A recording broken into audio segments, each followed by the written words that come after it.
hand over.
Forward, please. To give our invocation tonight. He's with Harmony Baptist Church. Tad Armstead and I were talking at the gym a couple of weeks ago while he was working out and I was sitting there. And Tad has spoken very highly of you. And then tonight, when you I'm a preacher in here. I told him it was Tad's fault, and Jeremiah never wanted you to come do this, so you talked to him about that afterward. Yeah. Well, you have to let them know how I do later. If you would, please proceed. Yes, sir. Let's bow our heads in prayer. Most gracious, loving Father, we just thank you, Lord, for another day that you have provided, Lord. Lord, what a beautiful day it was, and we just praise you for it, Lord. This evening, Lord, as we gather here for business, Lord, I just look to your word, and your word says, Lord, to pray for our leaders. So, Lord, I just lift each and every leader here, Lord, director, and those who have reports, Lord, I just lift them up to you and ask, Lord, that you would just guide and lead them. Lord, your word also says that if we need wisdom, just to ask, Lord. So I ask, Lord, this evening that you would give each and every person here wisdom and discernment to make the decisions, Lord, to lead this beautiful city, Lord, that you have given us. And Lord, I just pray that any decisions that are made, Lord, will be honoring and glorifying to you, would bring blessing upon this city, and Lord, bring blessing upon the people that call this city home. So Lord, we just thank you so much for this evening and ask your guidance. In Jesus' holy name I pray. Amen. Amen. Thank you so much for being here. I appreciate it. Sound like you've done that before. Let me call this meeting to order of the January 14th City of Monroe City Council. Hey, Mr. Boyce. Let the record reflect that all members of council are present, save Miss Malcolm. She had an event to attend tonight. I need a motion of the approval, an approval of the agenda, please. Move to approve. I have a motion by Ms. Sams to approve. Is there a second? Second. A second. And a second by Ms. Brown, and apparently we need to add something to the agenda. Okay. We'll add qualifying fees to Item new business. 1B, new business. 1B. Thank you. Is there any questions, any comments about the agenda with the addition? So I have a motion and a second. All in favor signify by saying aye. Aye. All opposed, like sign. Motion carries, that passes. The approval of the consent agenda this month would be council minutes and executive session minutes from last month, HPC minutes from October, Downtown Development Authority, and Convention and Visitors Bureau from November. I need a motion for the approval of the consent agenda, please. So moved, Mr. Mayor. Thank you, Mr. Thompson. Is there a second? Second. Thank you, Ms. Crawford. Is there any discussion? Hearing none, all in favor signify by saying aye. Aye. All opposed, like sign. Motion carries, that passes. Over the last 7 years, I've tried to call in folks on a pretty regular basis who exemplify community, people that we're proud of, whether it's athletic teams. Hands of Hope has come in a number of times. We've had some great community groups that have really helped build Monroe. As Hurricane Helene hit about 6 weeks ago, there was just an outpouring of love and support from our community for East Georgia, North Carolina, and we even sent quite a bit to the Valdosta area as well. So first, I'm going to ask Ms. Rebecca Vassy to come forward. She's example number one. Christy Bass is example number two. We'll talk about her in a minute. Rebecca is one of our young game changers. She helped steer Monroe to where we are and to where we're heading as part of the Young Game Changers group that we had in Monroe 6 years ago now. It's 2019. So she has a heart for this place. She's a resident. She started a community called Georgia Hikes. Got this call and said, hey, we'd like to help do kind of a donation drive to help the people of East Georgia and in North Carolina. And we're Georgia Hikes. And I said, that's great. And I expected 12 or 13 people in this little hiking group. And how many people do you have following you right now? We're approaching 300,000 on Instagram. So a little bit larger than the 12 or 13 that I thought. But she and her friend Jen did a drive, collected everything from water to diapers to towels and coats, and just a fantastic person. And I just want to tell you how much we appreciate you as a model for others. Thank you. And you can say anything you want. I know you said you'd be nervous, so you don't have to. But I do appreciate you coming out, and I have something for you. Thank you. Pardon the penmanship. Thank you. Thank you so much. Yes, ma'am. Does anybody have any questions for her before we let her sit down? Thank you, Rebecca. Thank you. Christy Bass. I think everybody knows Seabass. She is the owner of Last Call Event Staffing. She moved from Monroe for about a week and missed it so much that she came back and moved as close to City Hall as you can get. I mean, so if you step out the side over here, you can probably throw a rock and hit her apartment. Had to get back down here. I noticed on Facebook that Christy has done just a handful of drives where she takes tons of stuff to North Carolina. Have you hit any of the East Georgia yet? No, not yet. Okay. Would love to. Okay. What have you been taking? We've gotten clothes, we've gotten heaters, we've gotten water, food, blankets, just anything that people were willing to donate that was worth taking, I took, and have given it to a couple of friends that have taken stuff. We borrowed a big van from Jeff Lott at JL Designs. He let us use that because the outcome was way more than I ever expected on that first run, so. That is fantastic. Community effort. No, we do, and we do. We have church and community groups that are taking things, but to have two individuals that just really stand out and exemplify the love that we share with our community it's just nice to see that this is Monroe, right? So, I have something for you too. No gift cards, sorry. You know? You'll have to put it in penmanship. Yes, ma'am. Mr. Bailey, do we have any public comment tonight? Thank you, ladies, for being here. By the way, this is the business part. You don't have to sit here. I mean, I know you have things you want to do. We're fun to watch and all, but you really don't have to stay. Yes, ma'am. Moving to business item, city administrator report. Mr. Probst. Thank you, Mayor. I won't do my normal report. Some of you have asked that I dive into the House Bill 581 overview, and so I'll try to do it as quickly as I can. I'll hit a few slides. I've borrowed a lot of this from Walton County's chief appraiser, Tommy Knight. He put some of this together, and then I went back and added a few points that make it a little more pointed to the city of Monroe or other cities in general. All right, so House Bill 581, I'll give you a little background. It was basically in reaction to the skyrocketing home values or assessments that we saw primarily 2020 through about 2022, right?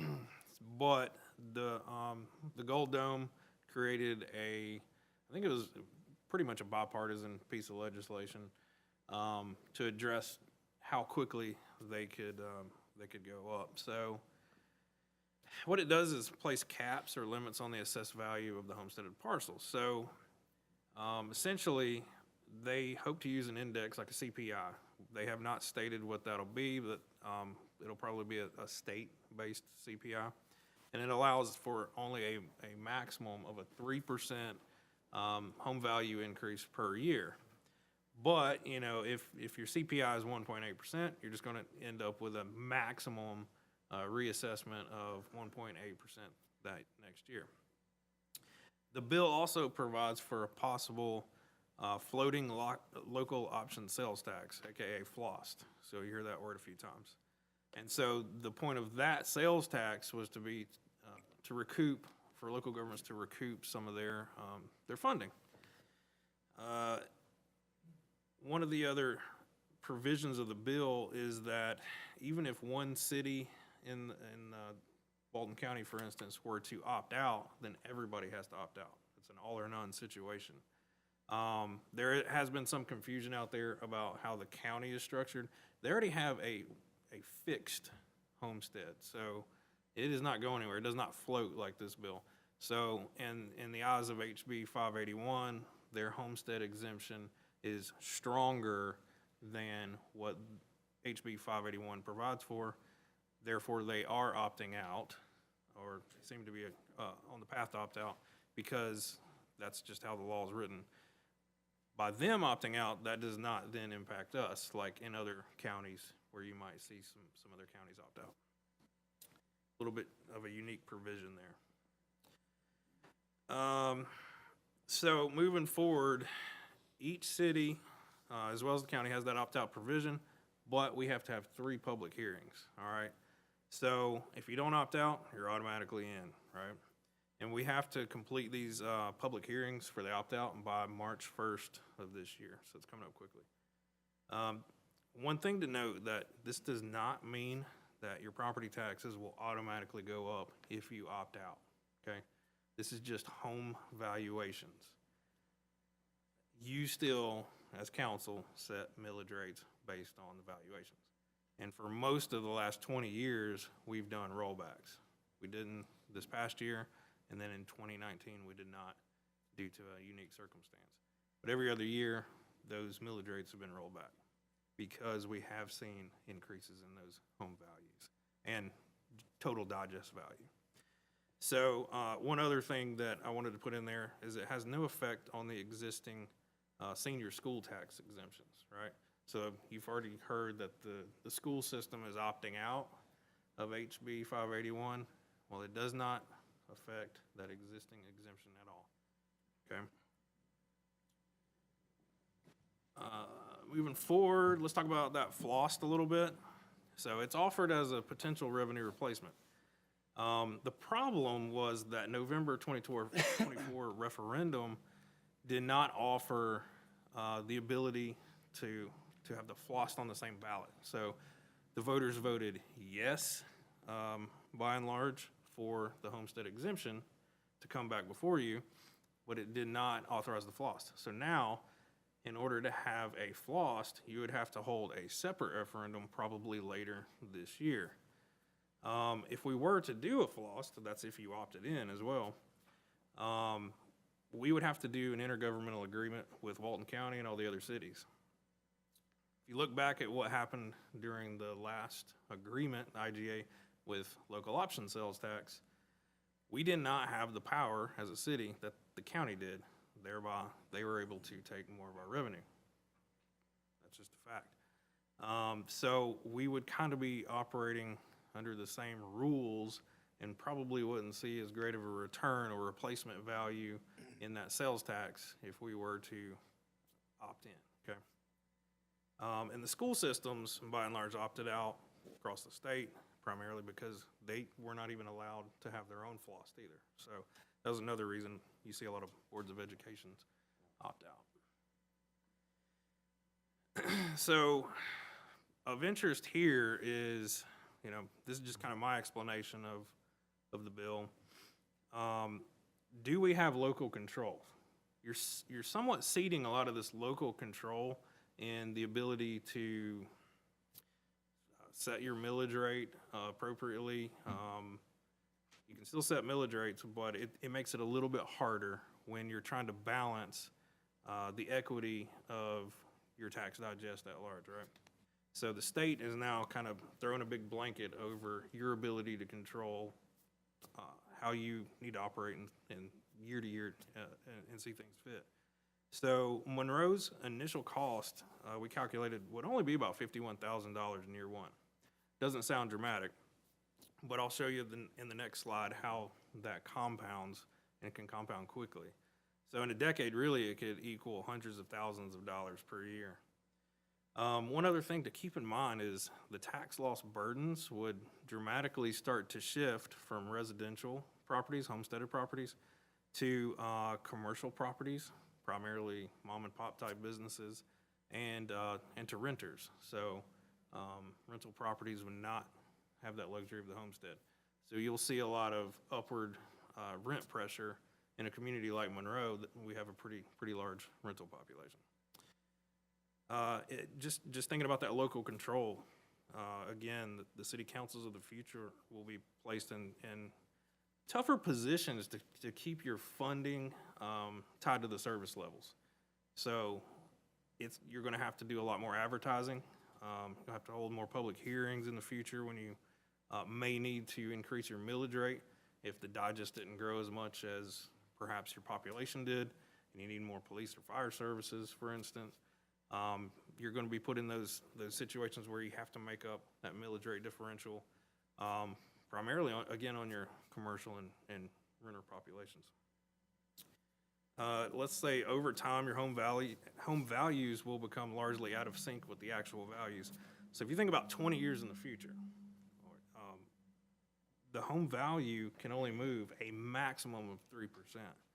So that means that homeowners that have been in their home for that entire 20-year period are then going to have, or they're going to be paying far less in property tax than anybody that just moved into the neighborhood, right? So you're going to have a major inequity there. One other item to consider, this isn't in the bill, but just from our perspective, that future borrowing cost may be a little bit imperiled here. So as you know, we're graded by the ratings agencies out of New York, such as Moody's, and what they do is they come in and take a holistic view of your ability to pay the bills, pay the notes, whenever we have to bond even something on the utility side, right? So if they say, well, you're opted in under this bill, you can only go up 3% in value, that probably places more burden on this council to ever raise a millage rate. We're gonna maybe not rate this next bond issuance quite as good, and the interest rate may be a little higher. So that's just one of those unintended consequences that we've been thinking about. And this is a permanent decision. So opting in, again, cedes this power of local home rule control to the state permanently. It doesn't say you can opt out in 10 years or 20 years. It's forever. Okay. So let's take a look real quick as to what has happened since 2021. In the bottom right corner there, I know it's hard to see. Since 2021, if we had only been locked in at a 3% value growth rate, given the millage rates you've set, we would have lost $1.886 million in actual real revenue that we would have to find new ways to make up for in the general fund.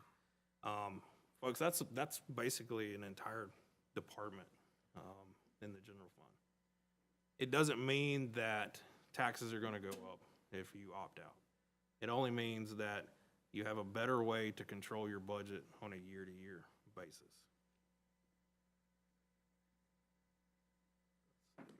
So, I think staff has heard many of you as we've talked about some of this, and that we probably still need to do something, right? We still need to have some fairness for our homeowners in the city, but one that we can control on a year-to-year basis, right? So one thing we could do is create our own Monroe-specific homestead exemption. For example, we could create a $5,000 homestead exemption for any qualified homeowner. It would cost us a little bit more in year one, about $65,000, but at least that's a number that we can control year to year. If you guys see the market CPI has really gone up, you can bump that up to 7,000, 8,000, 10,000, whatever you want to do year to year. And so we have 1,933 eligible properties right now. I'm sure that number will grow in the coming years. But this gives us a little bit more stability when we try to budget each year, and it gives us staff a little bit better idea what they need to operate on each and every year. There's also the chance that future legislation may come in and address the mess created by this. So, just talking to a lot of other city managers and county managers across the state, it's just a giant patchworks of opt-ins and outs for different reasons. And my bet is there will probably be some sort of future cleanup on this that may be more advantageous to us. The opt-out forever or opt-in forever situation is not a good one, not one that I see lasting for long. but I could be wrong. And also, just one thing to note on that FLOST, we have not had good traction on referendums for extra sales taxes. So it's unlikely that something like that would pass when you're just touting it as a replacement revenue. You're not getting anything really new for it. There's other things like a T-SPLOST that could probably prove more valuable to the city and the county should we go down that sales tax route again. I have plenty of other information from the other jurisdictions. I won't go into all that tonight, but I'm happy to take any questions. And again, we'll have 3 public hearings if you kind of give me the direction that you want to entertain opting out. Are there any questions for Logan? We would probably need to decide pretty soon. Yeah. Whether we opt in or opt out. So we can hold the public hearings, and you don't decide that until probably February 20th is a date that I kind of punched out that we could hold that last public hearing and make that determination. So you can hear from the people, we can explain it to them over that time, but we have to do it pretty quickly, get that process started for advertising. Any other questions? Jazz motion? David? Well, I don't want to be flippant, but what are the 40 most dangerous days of the year? You know, this is a bill that superficially sounds like it's really, really good. When I first heard about it, I'm like, yeah, it's probably about time Georgia did something like that. But the problem, I think, is that when you dig into it, as Mr. Probst pointed out, there are an awful lot of unintended consequences.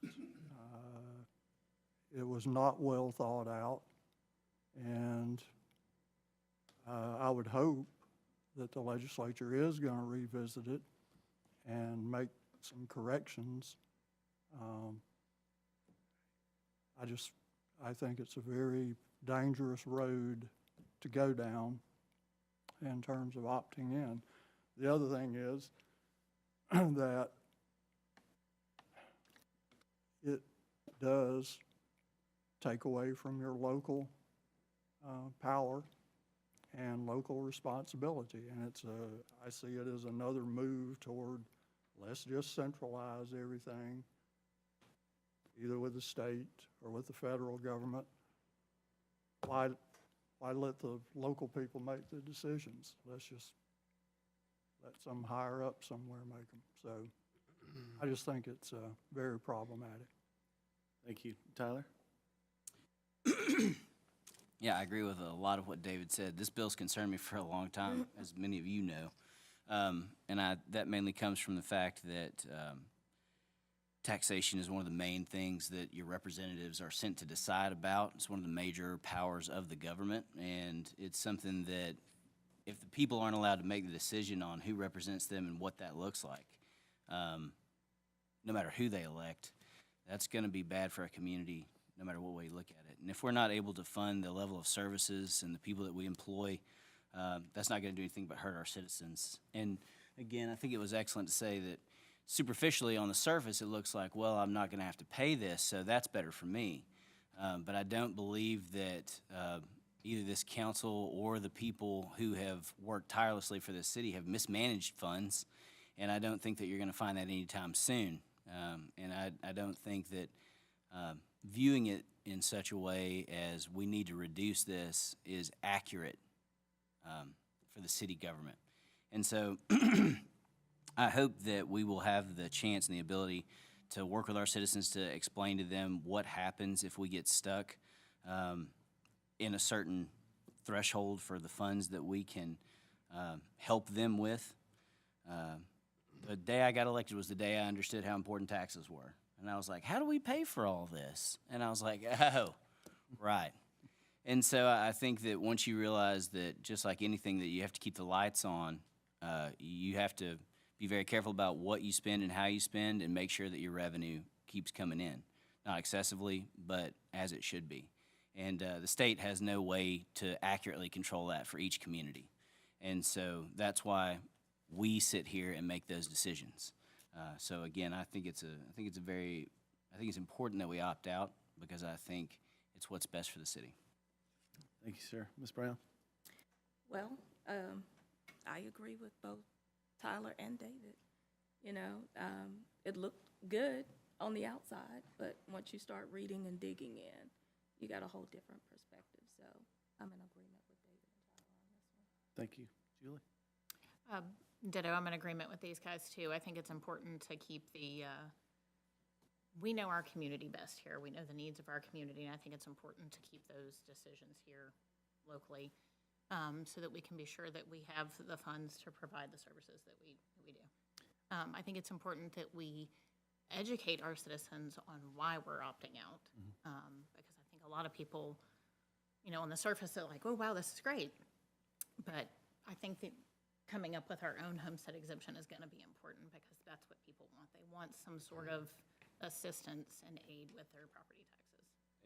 Thank you. I totally agree. And to emphasize, one of the main issues that we will face is that we have a high rental market here, and it's very tight. And the first thing that's going to happen with this to go into effect, every single one of them will have rates that will go through the roof. I mean, like immediate increases in rent, and it's going to really impact our downtown businesses too. So that sounds like a consensus to opt out. And you want to do the public hearings? Do we need official? No, I just needed your general direction, and then we can go ahead and publish those notices of public hearings. And then at the final one, I'll need you to make a determination on that at a call meeting. We do need to come up with a good public information plan, because as you know, this passed overwhelmingly. So, Right. Like everyone said, on the surface, it looks great. You just don't think about what it's gonna cost you. So I would hope we could come up with some kind of good talking points to get out to everybody. Right, I totally agree. We'll do that and run it by you. Okay to move forward? All good. Mr. Bailey? Thank you, sir. Over the next couple of weeks, you guys should get a notification email, or I'll fire out a text with a date that we're actually going to set the Monroe Sign Monument at the new park next to the museum and the Welcome Center.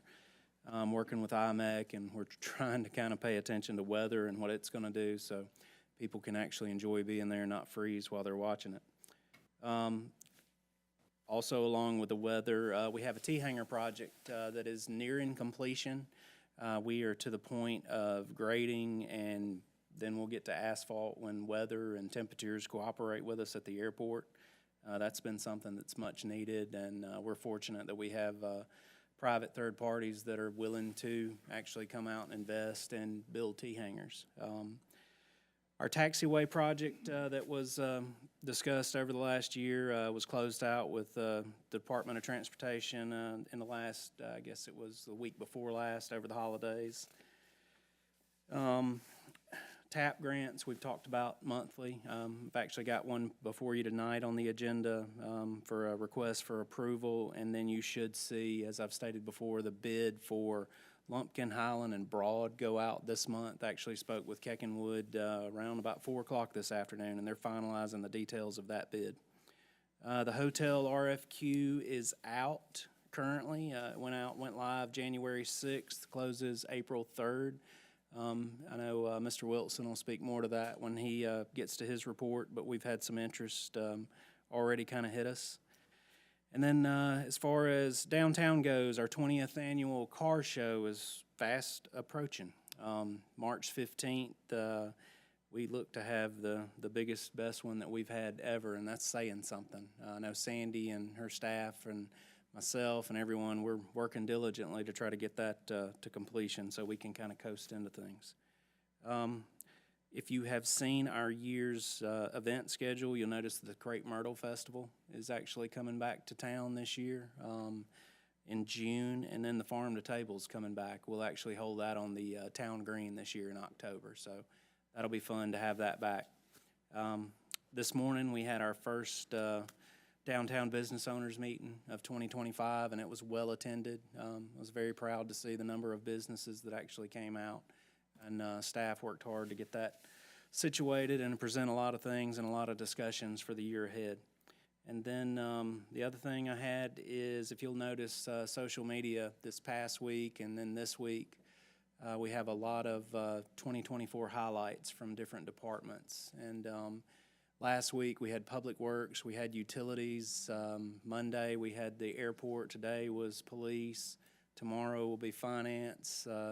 Thursday will be the Fire Department. And just trying to kind of throw out what it is we do and how much we did in 2024. And it was quite a bit. It's a little bit daunting when you actually look at the numbers and realize that that's what we did over the course of a year.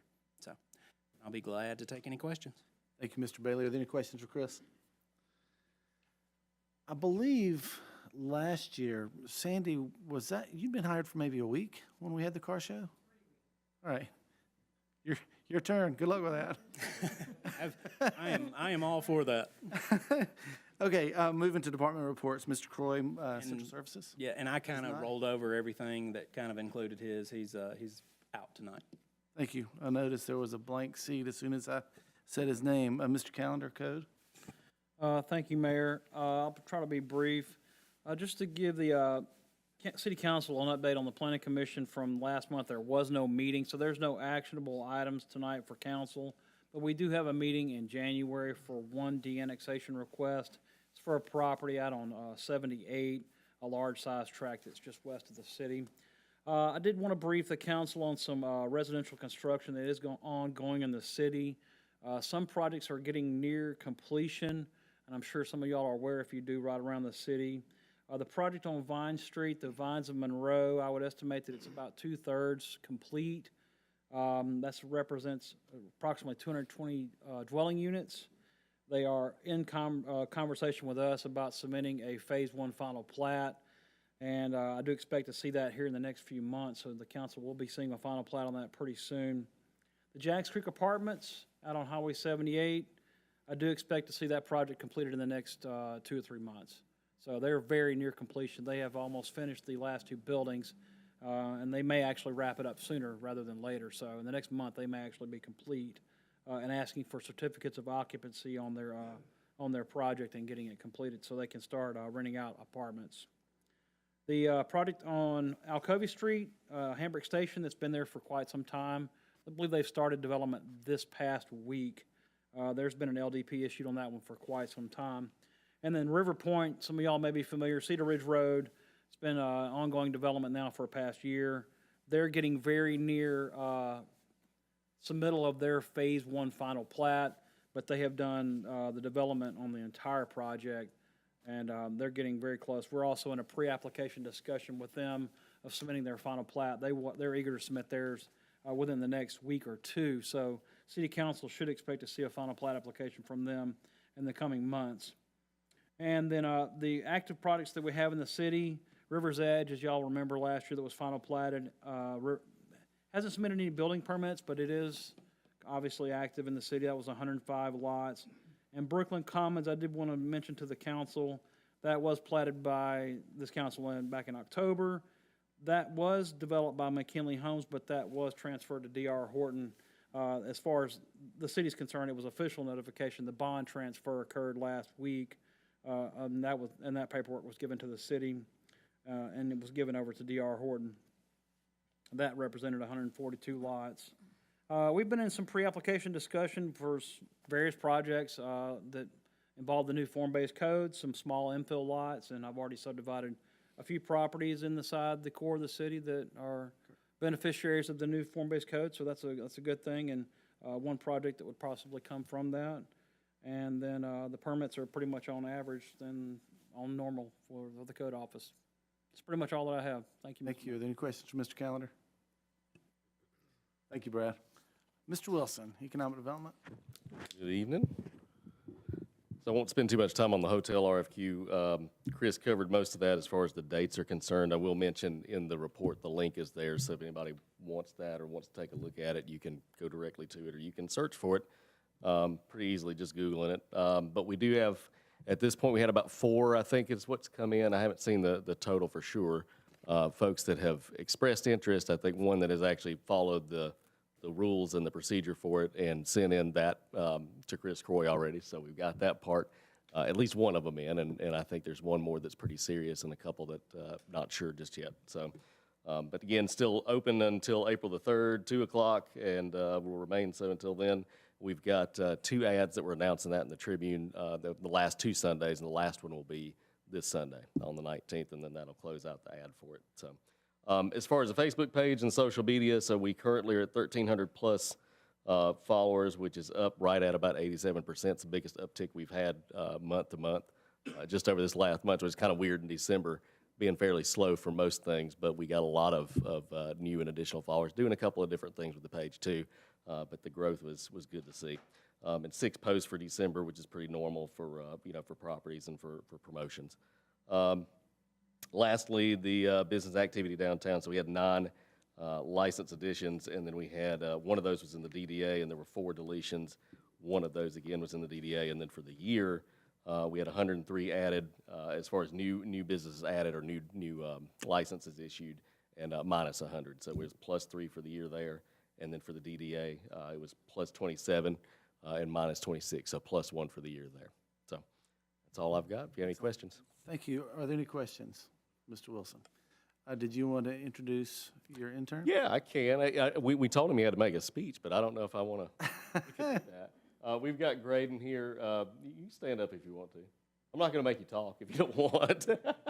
But Graydon's actually with us from George Walton Academy. He's been interning. It's kind of a mini internship that they've been doing, and he actually joined us, I think, last Tuesday. Is that right? He went to the House Bill meeting, I think, with you. It was Tuesday? Monday, yeah. Or Monday, sorry. And so started with me on Tuesday. And I've technically got him until Friday. I don't know if I'm going to keep him until Friday because we're almost hitting his 40 hours. That's their requirement. So we're almost there. He's had a long day today.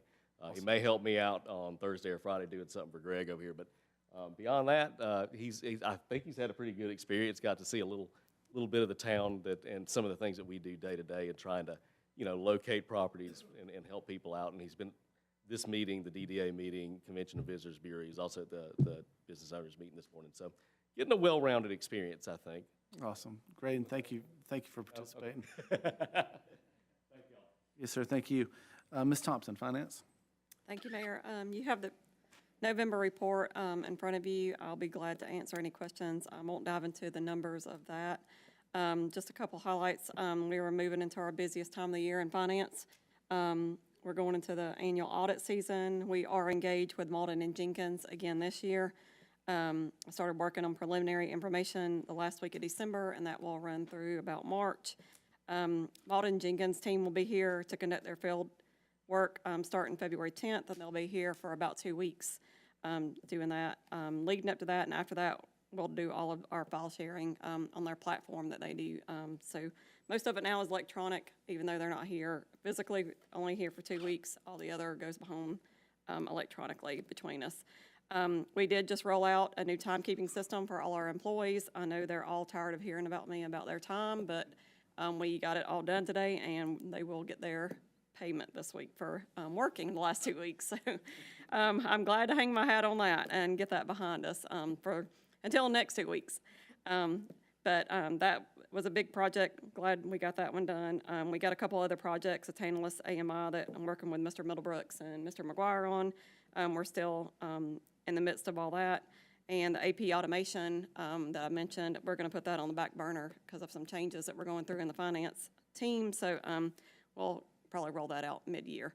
But that's all I have. If y'all have any questions, I'll be glad to answer them. Perfect, thank you. Are there any questions for Ms. Thompson? Thank you, Beth. Chief Dykes? Thank you, Mr. Mayor. You have, in your packet, the incident data from November, which seems like so long ago at this point with everything that's gone on the past few weeks. Just a few highlights from that. We did respond to the most calls this November than in the previous 5 years, so that continues to be a trend with call volume going up. I will say with that also that we were very much on the receiving end, the positive receiving end of aid during that month. We received aid from Walton County 9 times, and we only provided it 2 times. And part of that was because we had 3 fires with significant reportable losses. And so what typically happens, because we don't plan those things, our units are tied up on a fire, and then the other calls continue to come into the city, and then the county picks those up for us so that there's no lapse in service. So again, that's where that automatic aid agreement with them works out well. On more recent things that have been going on, I do want to give a shout out to all the other city departments for how well this past weekend went with the winter weather. We had 23 incidents in that Friday to Saturday period. The 2 most significant one was an entrapment with a vehicle that had gone over a guardrail and down an embankment. Cutting someone out of a vehicle that's down an embankment is difficult enough on a regular basis, but one thing we don't train for is how to do that when the embankment is covered in ice and snow. And so that proved to be a little bit difficult and some additional challenges, but that patient was extricated successfully and was flown to a trauma center. I do not have an update on his condition. And then we did have amongst all the trees and limbs down, we did have one that struck a house that had some significant damage. Operationally and administratively, we have a new hire that will be filling our last full-time vacancy that was created in December. That gentleman will be starting on the 29th. Much like Beth in finance, we're in the process of transitioning over to an entirely new records management system, which I don't recommend anyone do because you don't realize how much stuff in terms of data you have in different places until you try to compile all that into a system and it reads properly. So we're working weekly with integration specialists trying to build the different modules. But the benefit of this is that this will have all of our records in one place, whether it's incident response, pre-plans, scheduling, inspections from the fire marshal's office, investigations, and so forth in one place. And then lastly, 5 of us went to Gypstick today and attended the 8-hour update on ISO because I anticipate that to happen within the next 2 years for our next update. And so trying to get as many officers on board and familiar with that process as possible so that hopefully all of our data will be transferred and readable and printable by the time that comes around, so we'll be ready for that. Happy to answer any questions if you have them. Are there any questions for Chief Dykes? Thank you, Andrew. Chief Watts? Thank you, Mayor. Just a year-end highlights for us, and I know Chris spoke earlier about posting on social media. If you haven't already looked at that, I encourage you all to take a look at that. The numbers are really good. So I'm just going to highlight a few things here. We ended the year with over 27,000 calls for services. Our officers did perform over 135,000 area checks. And that, I believe, is what attributes to the numbers we have right here. So our overall crime is down. Crimes against persons was down 25%. Crimes against property was down 27%. And crimes against society is down 47%. And our overall total offenses is actually down by 30%. And our clearance of our cases is up from 41% last year to 43% this year. So those numbers are great. Another highlight is, we every year at the end in December, we do the shop with a cop. So we were able to sponsor over 20 kids during that. So that was a plus for us. But the recent thing that we just had that's a real big win, I feel like, for our department is in 2016, I don't know if y'all remember, we had a homicide over on Barron Drive. Victim was Anthony Sims. And, it turned to a cold case. And working in conjunction with GBI, processing the scene, and we're able to recover the victim's vehicle that was taken from the scene at another location. I can't really go in a whole lot on the case, but we did recover the vehicle at another location. Processing that vehicle, we were able to retrieve evidence that led us to a suspect. So this past week or last week, we had one of our detectives with GBI go to North Carolina, where we interviewed this suspect who was already in custody for another violent crime, and we were able to charge him with the murder, ag assault, and also theft by receiving. That suspect is going to be a Pamela Lamont Saunders. I don't know if anybody knows who that is, but that's who's being charged with the murder of that Anthony Sims. And I know that's a long time coming. And that's one of the worst things I think you could have as law enforcement, have a case you can't solve. So it's been a lengthy process, but to be able to kind of bring some closure to this, to the families and stuff, is a huge win for us. So, other than that, I could go on about other cases as well, but I mean, I think that's pretty significant, and very proud of our men and women, and our numbers speak volumes. So, I'd be happy to answer any questions. That sounds fantastic. Are there any questions for the chief? Thank you, RV. Danny Smith, Solid Waste. Thank you, Mayor. November report, we collected 119 mattresses at curbside. We did recover a little over $1,000 for some that we billed out over 82. And our tonnage report, transfer station report, we still trending 35% less than we were in 2022. Of course, the rates went up in 23, so we pretty much, it is tied to revenue. So when the rates went up, customers kind of went other places to get a better rate. But we're trending about the same as we were last year for 24. The only other thing I have is we run the modified schedule next week, a holiday schedule for MLK Day. Monday customers Tuesday, Tuesday customers Wednesday, Wednesday customers Thursday, and Friday customers be picked up on, Thursday customers be picked up on Friday. And I also just want to add and take the time to commend our staff for the work they did during the Christmas holiday and New Year's Day holiday. They collected, they performed 4 routes in 2 days. That's very rare in this industry. That don't happen often. Usually we do what we're doing next week. We'll push route back because of the stress that can put on equipment and the staffing. But they did it. They was committed to do it. We collected 1.3 million pounds of garbage in 2 weeks. That don't even include yard waste. Over 650 tons. And it also gave us a good idea and a good experience with let us know the value of the sidearms, because it wouldn't have happened if we didn't have those sidearm units. Other than that, I know we're in transition with the guidelines. We still having customers calling. Some of you guys probably been getting calls also about stuff being left behind. But it is a process. We still need to get the notices out to the customers that that sidearm is designed for a one-man operation. We do send trucks out to pick up the overflow. Sometimes it's not because of the holiday and the snow and everything else. We're a little bit off schedule, but the overflow will get picked up. It's just a process. So I take any other questions that you might have. Any questions for Mr. Smith? If they have overflow, do they need to call, or do they just automatically come back around? Yeah, they should call. Now, the driver is documenting the mailboxes, the obstructions. He documented those, and he called our customer service, and we kind of follow up and just go take care of it. How are we on schedule with the leaf truck? It's running. Okay. I know there's a lot out there. I just didn't know if we're going full bore at it. Okay, I'm coming to you anyway. Thank you, Danny. Mr. Still. Thank you, Mr. Mayor. I'll start with the leaf truck.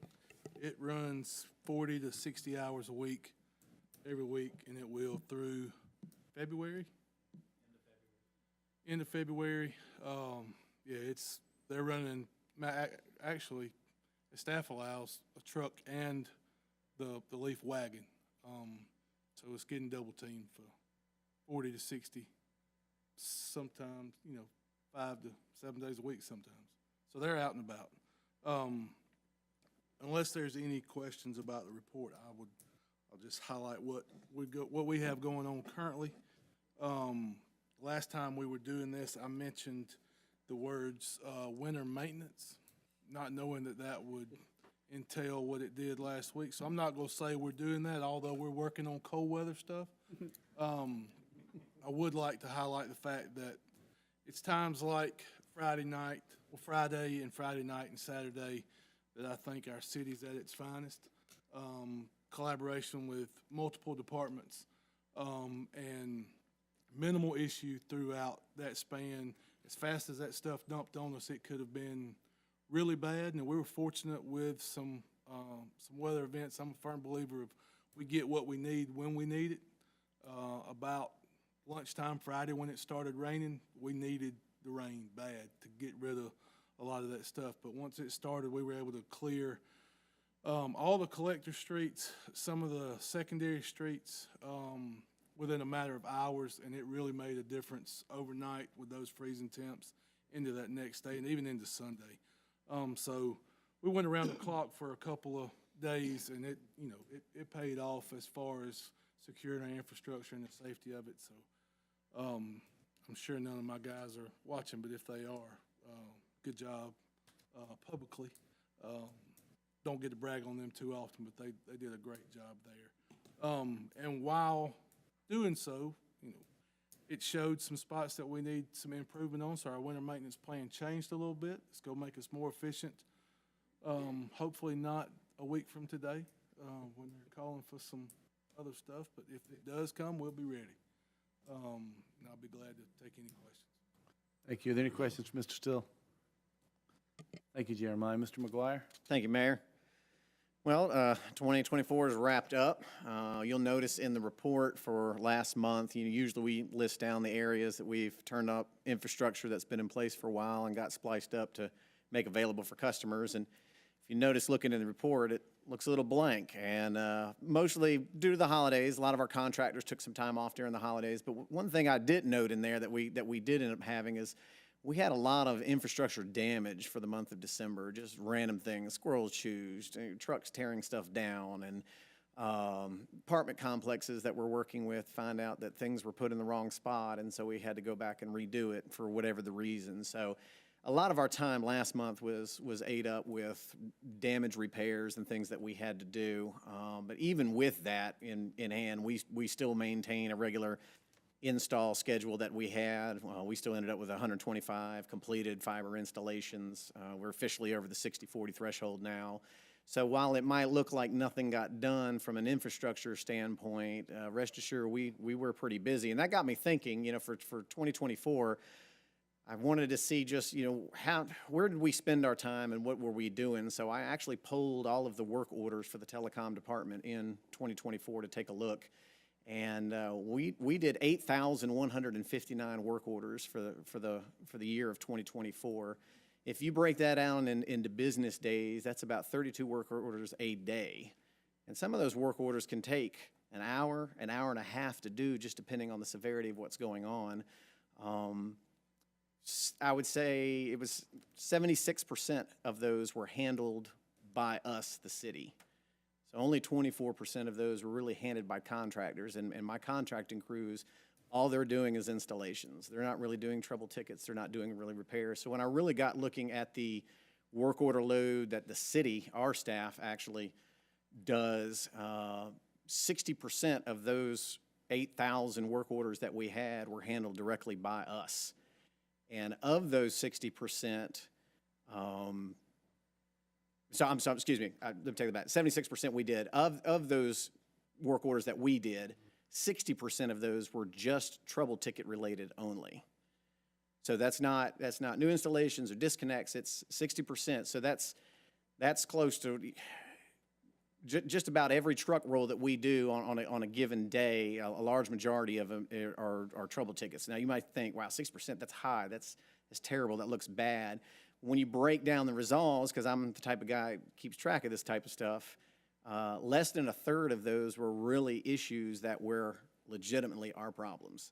And so what I mean by that is we roll out to somebody's house and a ONT wasn't plugged up, or I literally had somebody call and request a credit for internet service for last month because their computer was broke. And I said, well, I don't think I can do that. But it's an alarming number of issues that we get out in the field that we dispatch people to. We come to realize that a lot of these problems are not service impacting problems. We get out there and the fiber's operating as it's supposed to be. Oh, my router was switched off, my surge protector was off, my ONT was unplugged, I had something plugged in the wrong place. My TV was on the wrong input. I mean, there's a long list there. So, you know, one of the goals moving into this year, I'd like to see that number drastically reduce. Not only just the overall trouble ticket number itself, but the number of issues that I'd like to try to get to resolve those before we get out in front of somebody's house. You know, save a trip here, save a trip there. And I think having 2 individuals come into the support center and a fully staffed support center now, the telecom department is making impact into that. We're seeing a lot more people out in the field and on the ground, so that's great. So, you know, we're busy folks, day in and day out there. And coming up for 2025, we got a couple of projects, and I noted there in the report there, bond project should be coming this year. We're hoping to get Monroe completed and finished. There's a little snapshot of a picture I put in there. It's kind of a bird's eye view and kind of hard to see, but if you take a look at it, you'll see a bunch of green and orange. The green is what's completed, what's done, where we're actively serving fiber to our customers. And there's a lot of green on there and just a very little bit of orange left. So we're looking to get that wrapped up and completed this year. I talked about our Arista CIP project that we're kicking off this year, upgrading our core infrastructure. We just literally had a customer inquire today about what services can the city of Monroe offer. Can y'all offer a 5 gig circuit? Not yet, but once we get this Arista gear in, we actually will have capabilities to even offer more bandwidth than what we're offering our customers now. So we're pretty excited about that. We actually have a link in a circuit with Georgia Transmission Corporation that's going to be completed here in the next couple of months. We're really excited about that because the completion of that will actually give us access to a full diverse path for our network and our bandwidth here in the city. And why might that be exciting? Well, on December 20th, we noticed one day that we were having issues in the afternoon. Something just wasn't right, and we got looking, and our current provider, for whatever the reason, we lost half of our bandwidth just out of the blue and unknowing to us. Naturally, we scrambled and made some phone calls, got their engineering staff on the phone, and by midnight that night, we got it fixed. But having a full diverse path out, if that was in place, when something like that happens, we can easily, with a few key clicks, just redirect that traffic someplace else with very minimal impact to the city's infrastructure and the network. So that's something we're really excited about and to get completed here in the next couple of months. And then the last thing that we're really targeting is heading into 2025, we really want to be aggressive in going after cable modem holdouts. These folks that are just for whatever the reason don't want to switch over, or we've made several appointments with them, and every time we show up, they're just not there, or I'll have to reschedule. So we're going to start floating deadlines with the next couple of months in these areas where fiber's been available and let these customers know, hey, it's coming. We're fixing to cut your physical infrastructure off. So either you've got to make the switch over to fiber or find some alternate method for your internets. But it's time to start decommissioning the cable plant as we wrap up this bond project. So it's pretty much all we got going on. If anybody has any questions, I'll be glad to answer them. That's it? A little bit. I talk a lot, I know. Yeah, I think everybody else feels your pain from me. Are there any questions for Mr. McGuire? This year, have we already made the bundle with the home phone and the? Yes, sir. Yes, sir, we have. And actually, we worked with Ms. Thompson on that to actually pass the rate codes for that, and that actually is in place and available now. So we do have bundled rates for fiber and phone service. Thank you. Mm-hmm. Thank you, Mike. Mr. Middlebrooks. Thank you, Mayor. I'll be real quick. Today, we finished up the gas line to the jail. Passed its pressure test and gassed up and ready to go. So proud to have that project done. All utilities are now on site and complete. Quick update on the current CDBG. The contractor is back in town to make the repairs. I think they've made 6 out of the 13 now. So hopefully we'll be completed again here in a few weeks. And then we're also, we just finished up all our initial camera work and records, going through all the records to try to find the stuff we need for the 2025 sewer grant. This is going to replace the sewer along West Marable, now King Street, Perry Street, Green Street, and G.W. Carver. May end up being a 2-year project. We'll have to see if it's money-wise, just how much it's gonna take to do it. And then like everyone else said, the electric deal or the storm deal, we definitely dodged another bullet. I counted up a while ago, I think we had from 2:30 on Friday to 12 noon on Sunday, we had 23 calls. Never had any power out more than 30 minutes. So it was, crews did an excellent job, and we were ready. Thank you. Wasn't much, glad it wasn't any worse. Thank you for getting those letters out to those folks in Glen Iris, so I knew what was going on. I appreciate that. Are there any other questions for Mr. Middlebrooks? Thank you, Rodney. Mr. Croy, T-Mobile USA agreement is not here. Chris Bailey? Thank you, sir. This is a request of council to enter into what is the Fifth Amendment to an agreement with T-Mobile, formerly known as Sprint, for a 10-year extension on the current lease for space here in town for cellular service. It increases the amount of, I think, payment annually to $40,000, and then there's a one-time payment of $5,000 to the city. So, Are there any questions for Mr. Bailey? Did we have this budgeted? Is this a surprise? I mean, this is to us. Right. Did we have this expectation? Logan, no, I mean. I don't think we really? budgeted that full amount. No. But it's a significant increase over current $5,000 per year. Right. Not too shabby. Thank you. I'll entertain a motion, please. Move to approve. Thank you, Ms. Sams. Second? Second. Give that one to Ms. Crawford. Any discussion? Hearing none, all in favor signify by saying aye. Aye. All opposed, like sign. Motion carries. That passes. Mr. Calendar, Code Department fee schedule change? Thank you, Mayor. Just have 4 changes to make to the Code Department fee schedule. It's adding 4 fees, 2 for 2 procedures you already had in your zoning ordinance that we didn't have fees for. That would be for annexations and de-annexations. We're asking that the fees be added for the cost of $250 for submittals of applications for that procedure. And we have also another procedure that's existing in our ordinance to amend the zoning ordinance or development regulations. That's currently basically free of charge. There is no fee of that. We're asking that to be $500. And then with your current amendments that you just done, you just passed there last month, we're asking for the regulating plan amendments, if there are any that happen in the future, that be at the cost of $500. And for administrative special exception variances, we're asking that cost to be $100 for applicants. Those are the 4 changes, or basically additions to the fee schedule. And that's all that I have, Mr. Mayor. Thank you, sir. Are there any questions for Brad? I'll entertain a motion. Move to approve. I have a motion to approve by Mr. Gregory. Is there a second? Second. Second by Ms. Brown. Is there any discussion? Hearing none, all in favor signify by saying aye. All opposed, like sign. Motion carries. That passes. Moving to LMIG allocation approval. Mr. Still?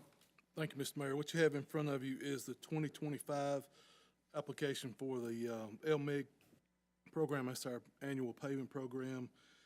This year, the total is $268,726.42, to which $62,013.79 is our 30% match coming from SPOS funds.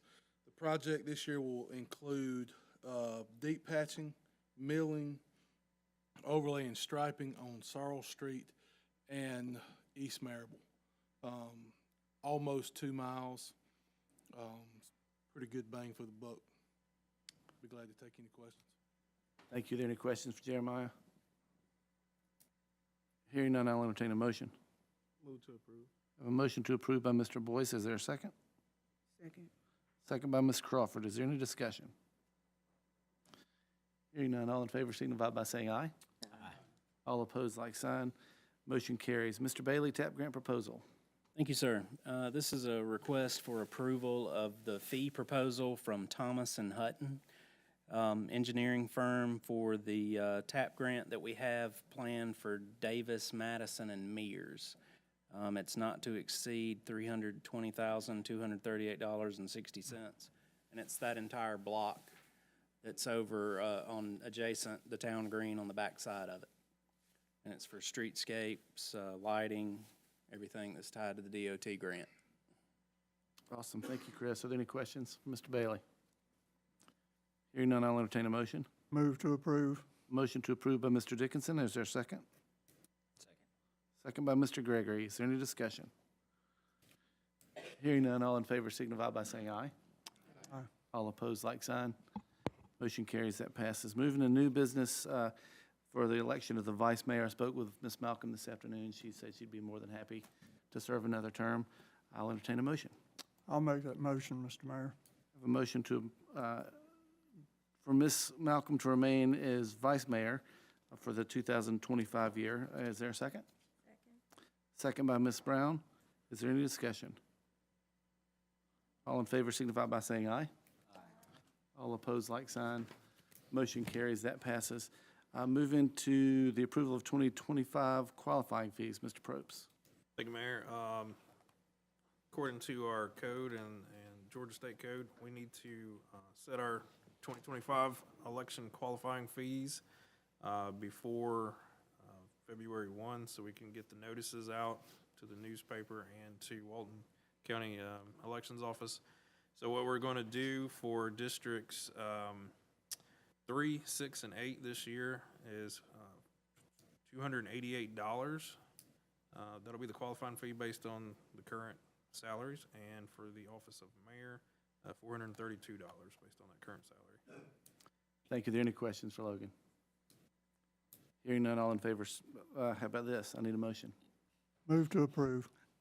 Thank you, Mr. Dickinson. And a second? Second. Thank you, Mr. Gregory. Is there any discussion? All in favor signify by saying aye. Aye. All opposed, like sign. Motion carries, that passes. Moving to district items, Ms. Malcolm's not here. Ms. Crawford? No. Nothing from your district, Mr. Boyce? Ms. Sams? Yes. Ms. Brown? Yes, actually. Thank you. Glad to be back. I missed you guys in December. And Happy New Year to everyone.